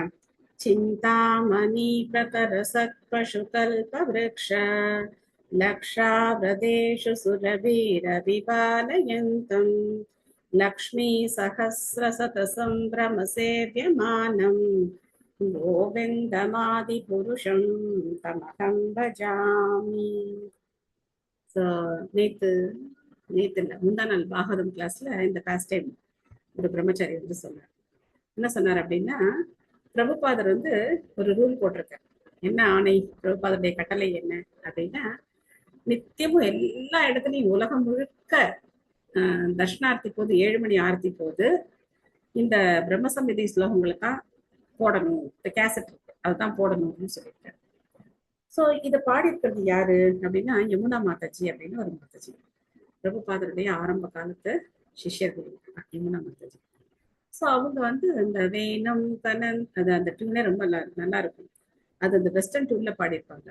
வேணும் காந்தாந்தாமரவிந்த தலயதாக்ஷம் பர்ஹபதாம் சமாசிதாம் புதசுந்தரங்கா கந்தர்வகோட்டிகமனியா விசேஷா சோபா கோவிந்தா ஆதிபுருஷா தமஹம் பஜாமி கோவிந்தா ஆதிபுருஷா தமஹம் பஜாமி அங்கானி அஸ்ய சகலே த்ரியவ்ருத்தி பந்தி பஷ்யந்தி பாந்தி கயாந்தி ஸ்ரீராம் ஜெகாந்தி ஆனந்த சின்மய சது வல விக்கிரஹஸ்ய கோவிந்தா ஆதிபுருஷா தமஹம் பஜாமி. ஸோ இந்த டியூன் தான் வந்து எல்லா கோவில்லையும் தட்சிணாத்தியப்போ இந்த டியூன் தான் போடணும் அப்படின்னு ஒரு ரூல் இருக்கு. ஸோ இந்த கேசட் அவங்க வந்து பாடியிருக்காங்க. அப்போ அவங்களாம் டியூன் போட்டு இதை பாடியிருக்காங்க. இதை கொண்டு வந்து பிரபுபாதத்தை வந்து காட்டுற இந்த மாதிரி பாடியிருக்காங்க அப்படின்னு காட்டணும்னா பிரபுபாதர் வந்து யார் பாடினது இதை அப்படின்னு சொல்லி கேட்குறாரு. ஸோ ஒரு குரூப் ஆஃப் மாதாஜிஸ் பிரபுஸ் எல்லாம் சேர்ந்து பாடியிருக்காங்க. அப்போ உடனே பிரபுபாதர் வந்து சொன்னார், இந்த கீர்த்தனத்தை தான், இந்த பிரம்ம சம்ஹிதை தான் நீங்க வந்து தட்சிணாத்திக்கு எல்லாருமே பாடணும் அப்படின்னு சொன்னாங்க. உடனே பிரம்மச்சாரிகள்லாம் கேட்டாங்க, பிரபுபா இது வந்து ஒரு மாதாஜி தானே பாடியிருக்காங்க, பிரம்மச்சாரிஸ் வந்து பெண்கள் பாடுறதை கேட்க கூடாதே, அது தவறு இல்லையா அப்படின்னு சொன்னோன்னா அப்ப பிரபுபா சொல்றாரு, இந்த பெண்கள் பாடுறது கிடையாது. பிரம்மச்சாரிஸா இருந்தாலும் சரி, சன்னியாசிஸா இருந்தாலும் சரி, யாரா இருந்தாலும் சரி, இதைத்தான் கேட்கணும். இதுல 100% என்ன இருக்கு, பக்தி இருக்கு அப்படின்னு சொன்னார். 100% பக்தியோட அவங்க வந்து பாடியிருக்காங்க. பிளஸ் குரூப் ஆஃப் டிவோட்டிஸ் பாடியிருக்காங்க. ஸோ அதனால இது வந்து பிரம்மச்சாரி கேட்கக்கூடாது, சன்னியாசி அந்த மாதிரிலாம் கிடையாது, எல்லாரும் வந்து இந்த இதை கேட்கணும் அப்படின்னு சொல்லி இந்த தான் போடணும் அப்படின்னு சொல்லி பிரபுபாதர் வந்து மஸ்ட் அப்படின்னு சொல்லியிருக்காரு. அதை இன்னி வரைக்கும் இஸ்கான்ல வந்து எல்லா சின்ன சென்டரா இருந்தாலும் சரி இதை வந்து ஃபாலோ பண்றேன். நான் முதல்ல 2007 மாயப்பூர் வந்த போது ரொம்ப அட்ராக்ஷனா இருந்தது இந்த கீர்த்தனம். என்ன எல்லாரும் பாடுறாங்க, இது ஒரு வார்த்தை கூட நமக்கு தெரியலையே, இதுல வந்து வேர்ட்ஸை கேட்ச் பண்ணவே முடியல. அப்பெல்லாம் நிறைய வெஸ்டர்ன் டிவோட்டிஸ் தான் இருந்தாங்க. ஸோ அவங்களுக்குலாம் ரொம்ப ஆனந்தமா இருக்கு, இதை அவங்க பாடி ஆடும்போது பார்க்கவே ரொம்ப அழகா இருக்கும். ஸோ அப்போ எனக்கு ரொம்ப ஆச்சரியமா இருந்தது, இது என்ன மாதிரியான இதெல்லாம், இது என்னது நமக்கு ஒண்ணுமே தெரியலையே அப்படின்னு நினைச்சு நான் ரொம்ப வருத்தப்பட்டேன். ஸோ அதுக்கப்புறம் கொஞ்சம் கொஞ்சமா வந்து கத்துக்க ஆரம்பிச்சு பக்தர்களுடைய கருணையினால இதுதான் இந்த டியூன் தான் பாடுறாங்க அப்படின்னு சொல்லி அந்த இன்சிடென்ட்டை அந்த டிவோட்டி வந்து பாகவதர் கிளாஸ்ல சொன்னார். இந்த மாதிரி பிரபுபாதர் சமயத்துல இந்த மாதிரி நடக்குது அப்படின்னு சொல்லி சொன்னார். அப்போ பிரபுபாதருடைய சிஷ்யர் ஒருத்தர் அங்க இருந்தார். அவர் இன்னும் அதை எலாபரேட் பண்ணி சொன்னார், இது எப்படி நடந்தது, எப்படி இந்த மாதிரி ஒரு இதை கொண்டு வந்தார் பிரபுபாதர் அப்படின்னு சொல்லி அந்த இன்சிடென்ட்டை அவர் சொன்னார். ஸோ இந்த சித்தாமணி பிரகர நான் வந்து அங்க போயிட்டேன். ஸோ என்ன நன்மை அப்படின்னா, பக்தர்கள்ட்ட கேட்கும்போது என்ன நன்மை அப்படின்னா, பிரபுபாதர் சமயத்துல நம்ம கிடையாது. பிரபுபாதர் எப்படி வந்து அவங்கள பயிற்சி அவங்களுக்கு கொடுத்தாரு, எப்படி அவங்கள ட்ரெயின் பண்ணான்னு நமக்கு தெரியாது.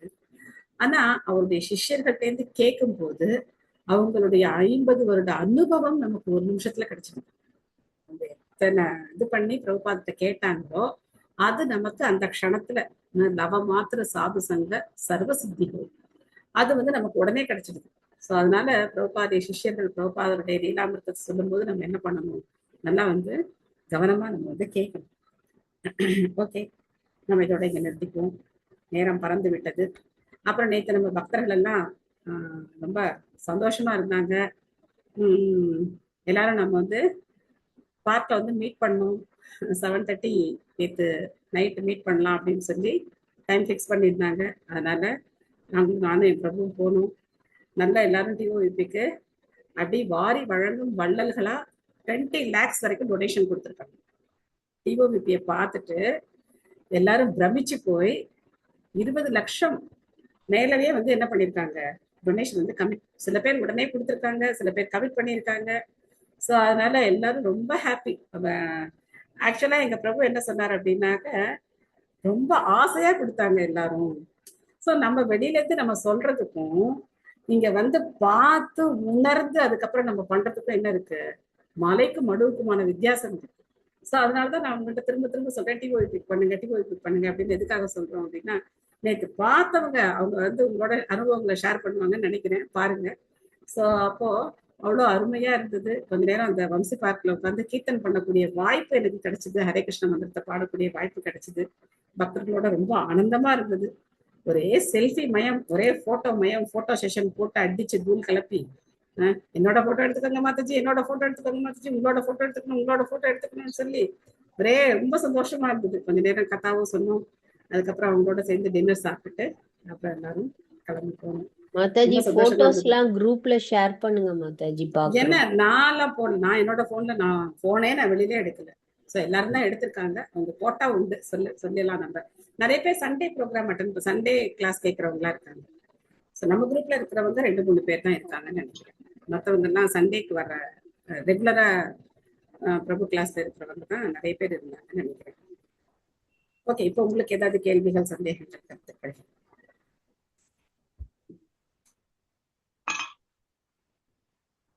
ஹரே கிருஷ்ணா மாதாஜி, கிளாஸ் நல்லா இருந்துச்சுங்க மாதாஜி. தேங்க்யூ மாதாஜி. ஹரே கிருஷ்ணா மாதாஜி. துளசியை பத்தி நிறைய இன்ஃபர்மேஷன் கிடைச்சது மாதாஜி. ரொம்ப நல்லா இருந்தது.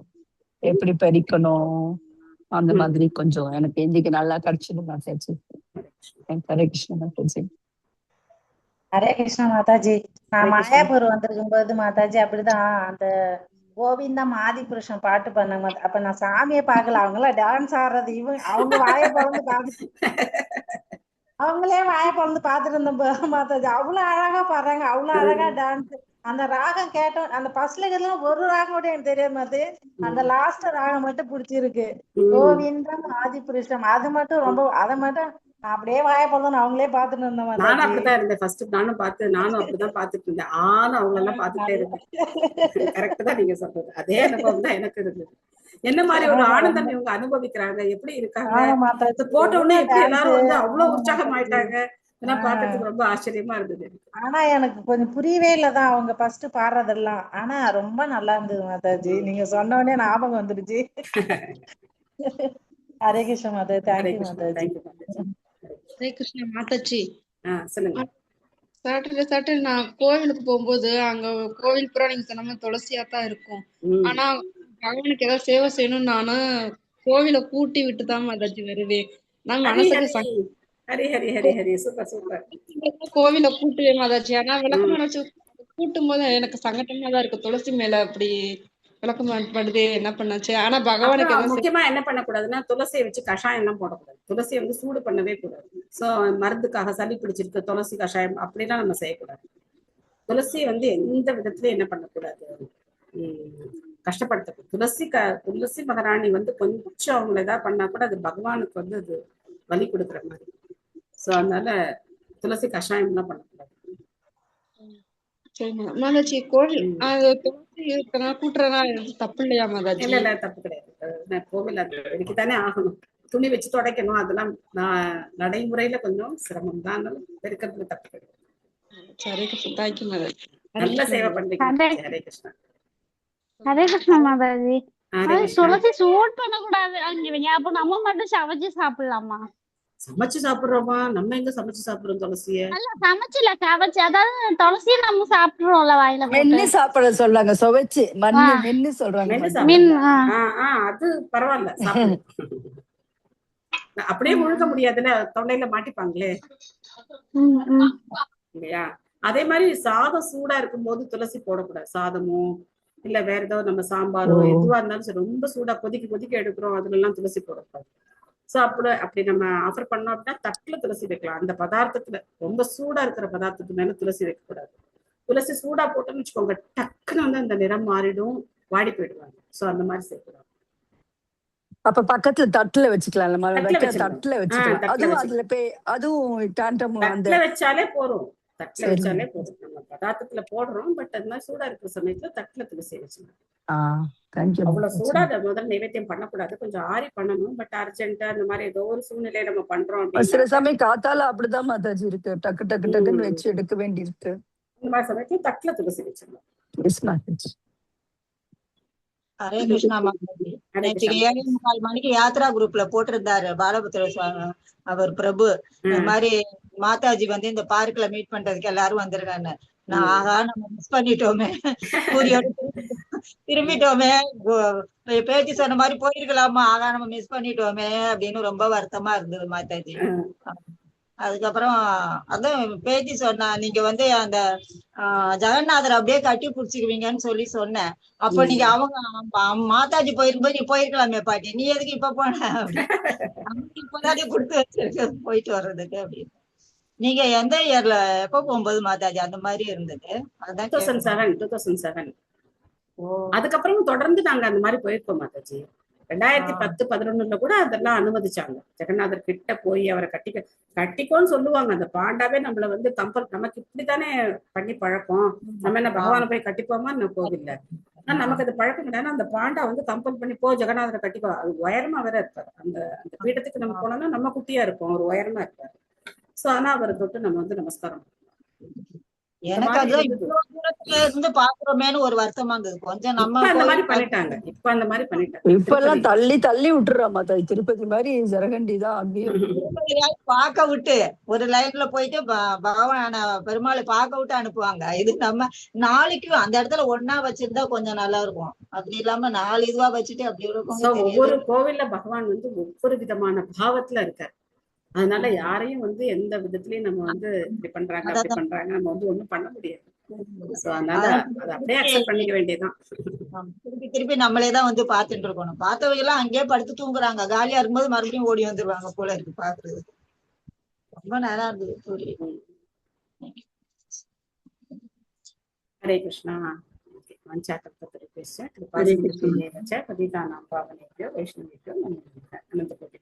ஹரே கிருஷ்ணா மாதாஜி. மாதாஜி, இப்போ நான் கிருஷ்ணாக்கு தான் நம்ம துளசி வைக்கணும்னு சொல்றோம். ஆனா நிறைய பேர் வந்து இப்ப என்னன்னா இறந்தாங்கன்னா அவங்களுக்கு கொண்டு துளசி மாலை போடுறாங்க. அது தப்பா சரியா தவறாங்க மாதாஜி? எனக்கு டவுட். நிறைய அது வந்து கிளாரிஃபை பண்ணணும் மாதாஜி. ஏன்னா நம்ம இப்ப வந்து கண்டிப்பா நம்ம போட்டிருக்கோம் இந்த துளசி, இந்த இதை நம்ம வந்து மாலையா போட்டுக்கிறோம். ஆனா இப்போ ஒரு பழக்கம் என்ன இருக்கு அப்படின்னாக்கா, சில பேர் கணவன் இல்லாத பெண்கள் அப்படி அவங்க இருந்தாங்க அப்படின்னா அவங்களுக்கு துளசி மாலை போடணும், பூ மாலை போடக்கூடாது அப்படின்னு போடுறாங்க. அதெல்லாம் நினைக்கிறேன். அதான் முதல்ல ஆண்கள் இருந்தாலும் சரி பெண்கள் இருந்தாலும் சரி அவங்க துளசி போட்டா மோட்சத்துக்கு போவாங்க அப்படின்னு சொல்லி துளசி தான் போடணும்னு போடுறாங்க. அப்புறம் துளசி போட்டு அவங்க மோட்சத்துக்கு போகணும் அப்படின்னு அந்த ஒரு எண்ணத்தோட போட்டா பரவாயில்ல. பட் அவங்க அந்த உடலை திரும்ப எடுத்துட்டு போகும்போது என்ன பண்றாங்க, அந்த துளசியை ரோட்ல எல்லாம் போட்டு போயிடுறாங்க, அந்த மாலையை தூக்கி ரோட்ல வீசிட்டு போறாங்க. ஆனா அப்படி நினைச்சு போடலாமாங்க மாதாஜி? அப்போ மோட்சத்துக்கு போகணும்னு சொல்லிட்டு அப்ப நம்ம வந்து இப்போ ஒருத்தர் இறந்து போயிட்டாரு அப்படின்னா அவருக்கு துளசி கண்டிப்பால கொண்டு போய் போடுறோம் இல்லையா, கண்டிப்பால நம்ம போட்டு வைக்கிறோம் இல்லையா. பட் இலைகளை எப்படி பயன்படுத்தணும் அப்படிங்கிறது இன்னும் கொஞ்சம் கேர்ஃபுல்லா இருக்கும். அப்ப நம்ம இந்த கண்டிப்பா கொண்டு அவங்களுக்கு போட்டு விட்டோம்னா அதோடதான் அவங்க வந்து மயானத்துல கொண்டு எரிப்பாங்க. அப்ப ஒன்னும் பிரச்சனை இல்லையாங்க மாதாஜி? இது இவ்வளவு டீட்டெயிலா எனக்கு தெரியல மாதாஜி. அப்ப அங்க எடுத்துக்கணுமா இல்ல அதோடய? ஆனா ஆச்சாரியர்களுக்கு துளசி இதெல்லாம் வச்சு எரிக்கிறது நம்ம வந்து கேள்விப்பட்டிருக்கோம். அதை கேட்டு சொல்றேன். ஓகேங்க மிஸ், தேங்க்யூ மாதாஜி. ஹரே கிருஷ்ணா மாதாஜி. மாதாஜி குரு மகாராஜ் எப்படி இருக்காரு மாதாஜி? ஹரே கிருஷ்ணா. குரு மகாராஜ் வந்து ஸ்லோலி ரெக்கவரிங்.